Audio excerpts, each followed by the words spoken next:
ओम श्री गणेशाय नमः। श्री जानकी वल्लभो विजते श्री रामचरित मानस षष्ठ सोपान लंका कांड। लंका कांड में है, आगे का वर्णन सुनिए। मकर नक्र नाना झस ब्याला सत जोजन तन परम विशाला। ऐसे एक तिनहि जय खाई एक कहीं के डरते पिड़ राही। बहुत तरह के मगर, घड़ियाल, मक्ष और सर्प थे, जिनके 100-100 योजन के बहुत बड़े बड़े विशाल शरीर थे। कुछ ऐसे भी जंतु थे जो उनको भी खा जाए, इतने बड़े थे। किसी किसी के डर से तो वे भी डर रहे थे। जो बड़े थे वो भी किसी के डर से डर रहे थे। प्रभु भी लोग कहीं तरह न तारे, मन हर्षित सब भय सुखारे। इनकी ओट न देखें बारी, मगन भय हरि रूप निहारी। वे सब वैर विरोध भूलकर प्रभु के दर्शन कर रहे हैं, हटाने से भी नहीं हटते। सबके मन हर्षित हैं, सब सुखी हो गए। उनकी आड़ के कारण जल दिखाई नहीं देता। वे सब भगवान का रूप देखकर आनंद और प्रेम में मग्न हो गए हैं। चला कटकु प्रभु आय सुपाई, को कहीं सक कपिदल विपुलाई। प्रभु श्री रामचंद्र जी की आज्ञा पाकर सेना चली। वानर सेना की विपुलता या अत्यधिक संख्या को कौन कह सकता है। सेतु बंद भई वीरयती, कपिनब पंथ उड़ाही। अपर जल चरही ऊपर चढ़ी, चढ़ी पार ही जाई। सेतु बंद पर बड़ी भीड़ हो गई। इससे कुछ वानर आकाश मार्ग से उड़ने लगे और दूसरे कितने ही जलचर जीवों पर चढ़ कर पार जाने लगे। और अस कौतिक बिलोक दो भाई, बिहसी चले कृपाल रघुराई। सैन सहित उतरे रघुवीरा, कहीं न जाय कपिजू थप भीरा। कृपाल श्री रघुनाथ जी, लक्ष्मण जी दोनों भाई ऐसा कौतुक देखकर हंसते हुए चले। श्री रघुवीर सेना सहित समुद्र के पार हो गए। वानरों और उनके सेनापतियों की भीड़ कहीं नहीं जा सकती। सिंधु पार प्रभु डेरा कीन्हा, सकल कपहि कहूँ आय सुदीन्हा। खाहू जाए फल मूल सुहाए, सुनत भालु कपि जहाँ तहाँ धाये। प्रभु ने समुद्र के पार डेरा डाला। सब वानरों को आज्ञा दे कि तुम जाकर सुंदर फल फूल और फल और मूल खाओ। यह सुनते ही रीछ और वानर जहाँ तहाँ दौड़ पड़े। सब तरु फरे राम हित लागी, ऋतु और कुऋतु काल गति त्यागी। खाई मधुर फल बिटप हला वहीं, लंका सन्मुख शिखर चला वहीं। श्री राम जी के हित या सेवा के लिए सब वृक्ष, ऋतु कुऋतु, समय की गति को छोड़कर फल उठे। वानर भालू मीठे मीठे फल खा रहे हैं, वृक्षों को हिला रहे हैं और पर्वतों के शिखर को लंका की ओर फेंक रहे हैं। जहाँ कहूँ फिरत निशाचर पावहीं, गेरी सकल बहु नाच नचावहीं। दसन काट नसिका काना, कहीं प्रभु सुजसु देह तब जाना। घूमते फिरते जहाँ कहीं किसी राक्षस को पा जाते तो वे सब उसे घेर कर खूब नाच नचाते हैं और दांतों से उसके नाक कान काट कर प्रभु का सुयश कहकर अथवा कहलाकर तब उसे जाने देते हैं। जिनकर नासा कान निपाता, तिन रावण ही कहीं सब बाता। सुनत श्रवण बारदि बंधाना, 10 मुख बोले उठाय कुलाना। जिन राक्षसों के नाक और कान काट डाले उन्होंने रावण से सब समाचार कहा। समुद्र का बांधा जाना कानों से सुनते ही रावण घबराकर 10 मुख से बोल उठा। बांध देव बन निधि नीर निधि, जलद सिंधु बारीसी। सत्य तोय निधि कंपति, उदधि पयोधि नदीस। वन निधि, नीर निधि, जल निधि, सिंधु, वारिश, तोय निधि, कंपति, उदधि, पयोधि, नदीश को क्या सचमुच ही बांध लिया। निज विकलता विचारी बहोरी, बिहस गयो गह करि भय भोरी, मंदोदरी सुन प्रभु आयो, कौत कहीं पादोती बंधायो। फिर अपनी व्याकुलता को समझकर हंसता हुआ भय को भुलाकर रावण महल को गया। मंदोदरी ने सुना कि प्रभु श्री रामचंद्र जी आ गए हैं और उन्होंने खेल में ही समुद्र को बंधवा लिया है। कर गही पितहि बमन निज नानी, बोली परम मनोहर बानी, चरण नाय सिर अंचल रूपा, सुनहु बचन प्रिय परिहर कोपा। तब हाथ जोड़कर पति को अपने महल में ले जाकर परम मनोहर वाणी बोलती हैं और चरणों में सिर नमाकर उसने अपना आंचल पसारा और कहा कि हे प्रीतम, क्रोध त्याग कर मेरा वचन सुनिए। नाथ बयरु की जय ताही, नाथ बयरु की जय ताही सो, बुद्धि बल सकहीं जीत जाही सो, तुम ही रघुपतहि अंतर कैसा, खलु खदोत दिन करही जैसा। हे नाथ, वैर उसी के साथ करना चाहिए जिससे बुद्धि और बल के द्वारा जीत सकें। आप में और श्री रघुनाथ जी में निश्चय ही कैसा अंतर है। जैसे जुगनू और सूर्य में अंतर होता है, ऐसे ही है। तुम जुगनू हो और श्री रामचंद्र जी भगवान सूर्य हैं। अति बल मधु कैटप जहि मारे, महावीर दित सुत संगारे, जहि बलि बांध सहस भुज मारा, सोई अवतरौ हरन मही भारा। जिन्होंने विष्णु रूप से अत्यंत बलवान मधु और कैटभ दैत्य को मार दिया, वाराह और नरसिंह से महान शूरवीर दिति के पुत्र हिरण्याक्ष को और हिरण्यकशिपु का संहार कर दिया, जिन्होंने वामन रूप से बलि को बांधा और परशुराम रूप से सहस्त्रबाहु को मारा, वे ही भगवान पृथ्वी का भार हरण करने के लिए अवतीर्ण या प्रकट रूप से आए हुए हैं। तासु विरोध न की जहि नाता, काल कर्म जीव जाके हाथा।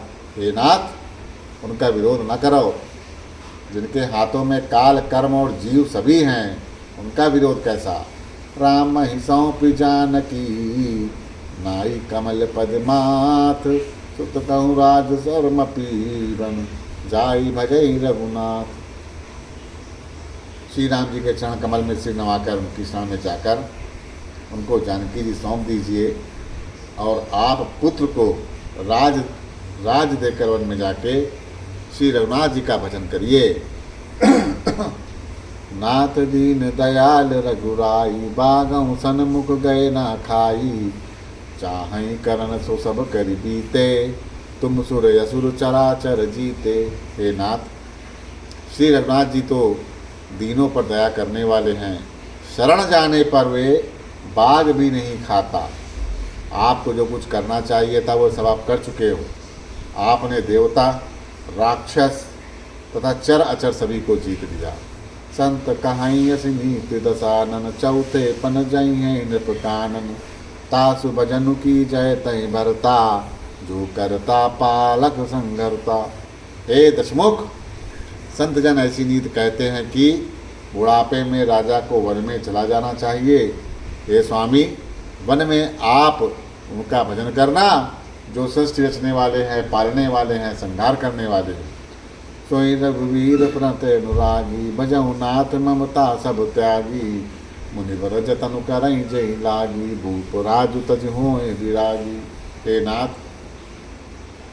आप विषयों की सारी ममता छोड़कर उन्हीं शरणागत पर प्रेम करने वाले भगवान का भजन कराओ, जिनके लिए श्रेष्ठ मुनि साधन करते हैं और राजा राज छोड़कर वैरागी हो जाते हैं।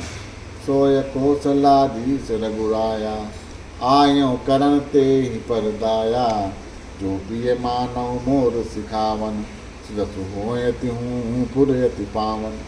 वही कौशलाधीश श्री रघुनाथ जी आप पर दया करने आए हैं। हे प्रियतम, यदि आप मेरी सीख मान लेंगे तो आपका अत्यंत पवित्र और सुंदर यश तीनों लोक में फैल जाएगा।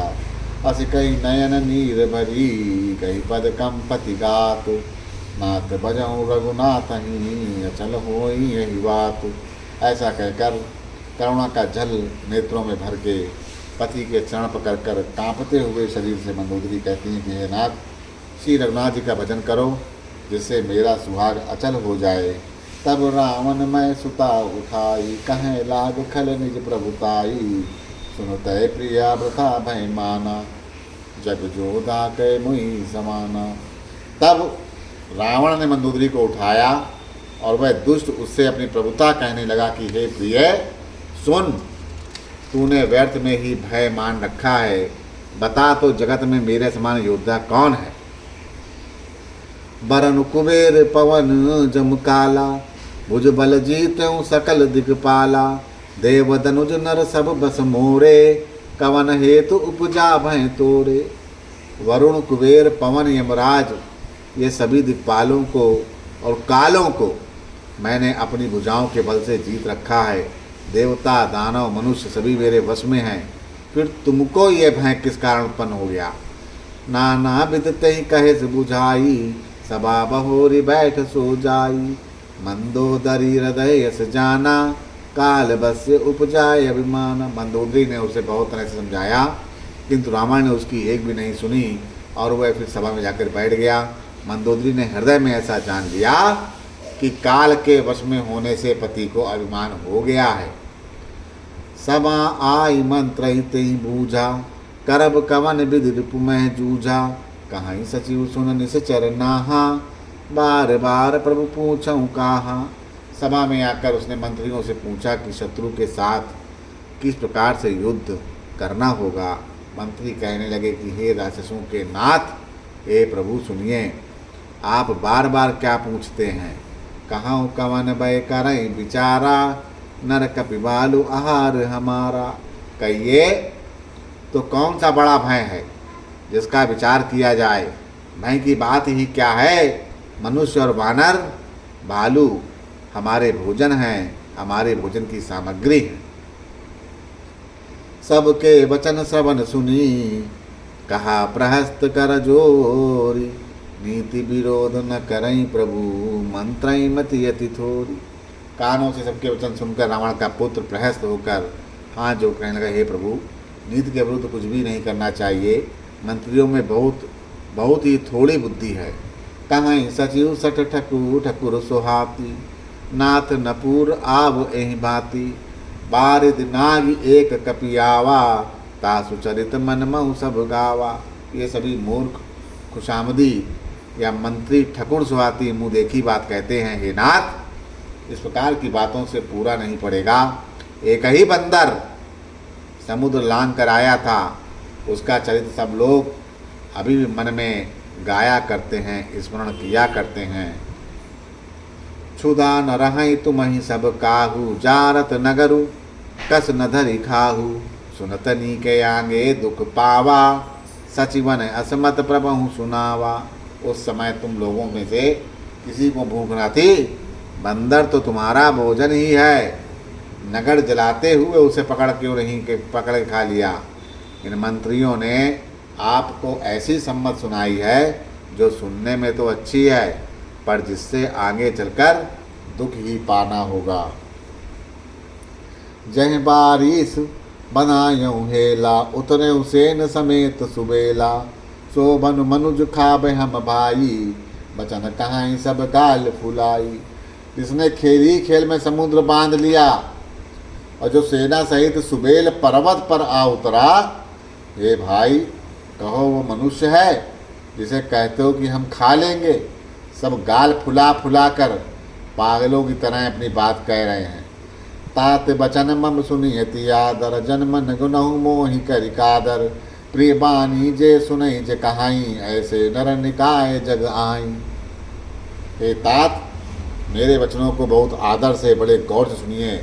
मुझे मन में कायर ना समझ लेना।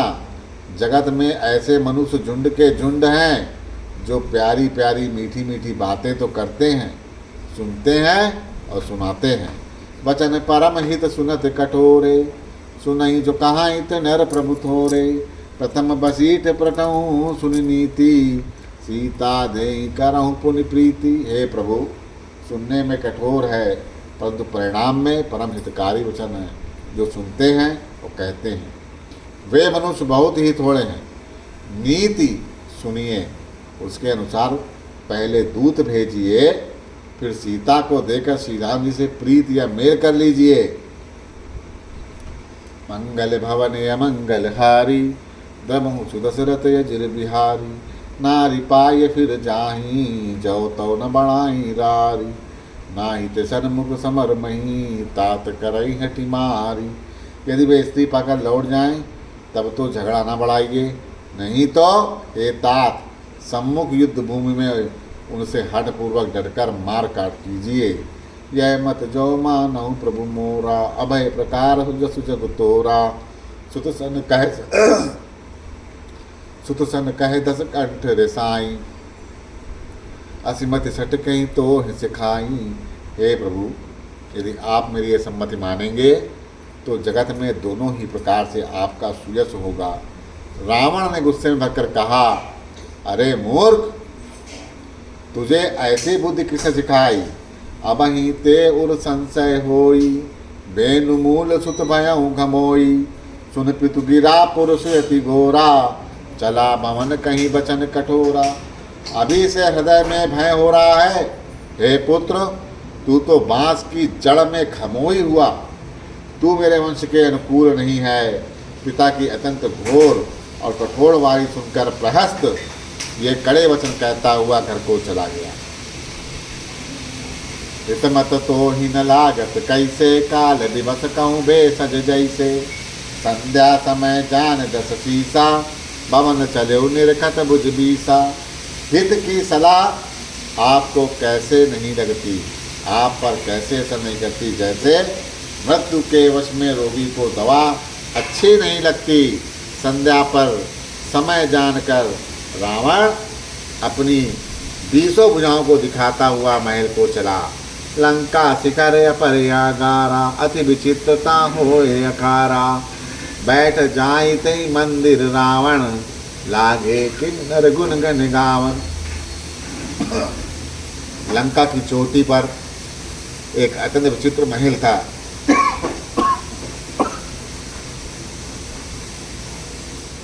वहाँ नाच गान का अखाड़ा जमता था। रावण उस महल में जाकर बैठ गया। किन्नर उसके गुण समूह को गाने लगे। बाजही ताल पकाओ बीना, नृत्य करही अपछरा प्रवीणा। ताल करताल, पखावज, मृगंध और वीणा बज रहे हैं। नृत्य में प्रवीण अप्सराएं नाच रही हैं। सुनासीर सत सरिस सो, संतत करई बिलासी। परम प्रबल रिपुशीस पर, तदपि सोच न त्रास। वह निरंतर सैकड़ों इंद्रों के समान भोग विलास करता रहता है। यद्यपि श्री राम जी शरीर का अत्यंत प्रबल शत्रु सिर पर है, फिर भी उसको ना तो चिंता है न डर है। यहाँ सुबेल शैल रघुवीरा, उतरे सेन सहित यति बीरा। शिखर एक उतंग यति देखी, परम रम्य सम शुभ्र अभिषेकी। यहाँ श्री रघुवीर सुबेल पर्वत पर सेना की बड़ी भीड़ बड़े समूह के साथ उतरे। पर्वत का एक बहुत ऊंचा परम रमणीय समतल और विशेष रूप से उज्जवल शिखर देखकर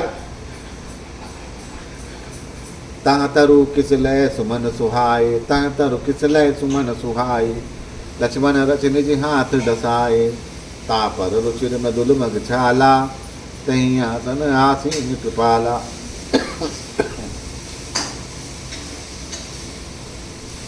वहाँ लक्ष्मण जी ने वृक्षों के कोमल पत्ते और सुंदर फूल अपने हाथों से सजाकर बिछा दिए। उस पर सुंदर और कोमल मगछाला बिछा दी।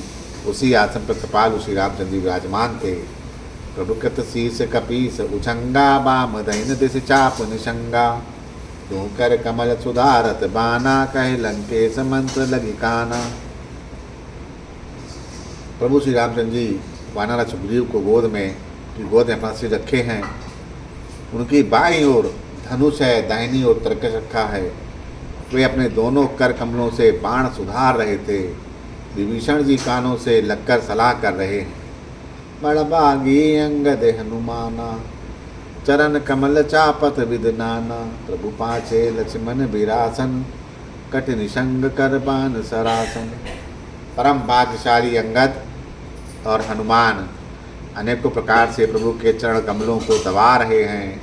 लक्ष्मण जी कमर में तरकस कसे हैं और हाथों में धनुष बाण लिए वीरासन से प्रभु के पीछे सुशोभित है।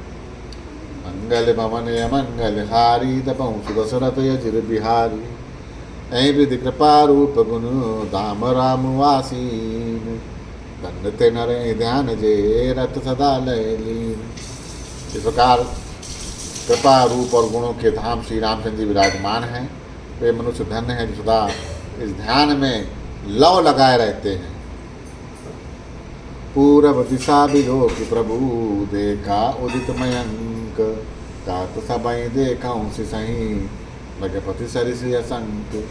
पूर्व की ओर देखकर प्रभु श्री रामचंद्र जी ने चंद्रमा को उदय हुआ देखा। तब वे सबसे कहने लगे कि चंद्रमा को तो देखो कैसा सिंह के समान निडर है। पूरब दिश गिर गुहा निवासी परम प्रताप तेज बल राशि मत नाग तम कुंभ विदारी शशि केसरी गगन वनचारी। पूर्व दिशा रूपी पर्वत की गुफा में रहने वाला अत्यंत प्रताप तेज और बल की राशि यह चंद्रमा रूपी सिंह अंधकार रूपी मत वाले हाथी को मस्तक के विदीर्ण करके आकाश रूपी वन में निर्भय विचर कर रहा है। बितुरे नभ मुक्ता हल तारा नित सुंदरी केर संगारा कह प्रभु ससिमु मचकताई कहाँ काह निज निज मति भाई। आकाश में बिखरे हुए तारे मोतियों के समान हैं जो रात रूपी सुंदर स्त्री के श्रृंगार में। प्रभु ने कहा भाइयों चंद्रमा में जो कालापन है वो क्या है, अपनी अपनी बुद्धि के अनुसार कहो। कह सुग्रीव सुनाओ रघुराई ससिमहु प्रगट भूमि कह झाई मारे राहु से सही कह कोई उर्महु परी सम चामता सोई। सुग्रीव ने कहा हे रघुनाथ जी सुनिए, चंद्रमा में पृथ्वी की छाया दिखाई दे रही है। किसी ने कहा चंद्रमा को राहु ने मारा था, चोट का काला दाग है, हृदय पर पड़ा हुआ है। तो कह जब विधि रति मुख की ना कह सार भाग ससी कर हरि दीना छिद्र सो प्रकट इंदूर माखी तय मग दे कहीं नभ पर छाई। कोई कहता है जब ब्रह्मा ने कामदेव की स्त्री रति का मुख बनाया तब उसने चंद्रमा का सार भाग निकाल लिया जिससे रति का मुख तो परम सुंदर बन गया पर चंद्रमा में छेद हो गया, चंद्रमा के हृदय में छेद हो गया। वही छेद चंद्रमा के हृदय में वर्तमान है जिसकी राह में आकाश की काली छाया उसमें दिखाई पड़ती है। तब कहें करल बंधु शशिकेरा अति प्रिय निज उर दीन बसेरा विष संजतु कर निकर पसारी जारत विरहवंत नर नारी। प्रभु श्री राम जी ने कहा विष चंद्रमा का बहुत प्यारा भाई है, इसी से उसने विष को अपने हृदय में स्थान दे दिया। विष युक्त अपने किरण समूह को फैलाकर वह वियोगी नर नारियों को जलाता रहता है, जैसा प्रभु जी ने कहा। मंगल भवन अमंगल हारी दबहु सुदशरथ यजिर बिहारी कह हनुमंत सुनऊ प्रभु शशि तुम्हार प्रिय दास तब मूरत विदुर बसती सोय श्यामता भास। हनुमान जी ने कहा हे प्रभु सुनिए, चंद्रमा आपका प्रिय दास है, आपकी सुंदर श्याम मूर्ति चंद्रमा के हृदय में बसती है, वही श्यामता की झलक चंद्रमा में है। बोलो सियावर रामचंद्र की जय, पवन पुत्र हनुमान की जय। नमः परायण सातवां विश्राम। हर हर महादेवाय नमो नमः।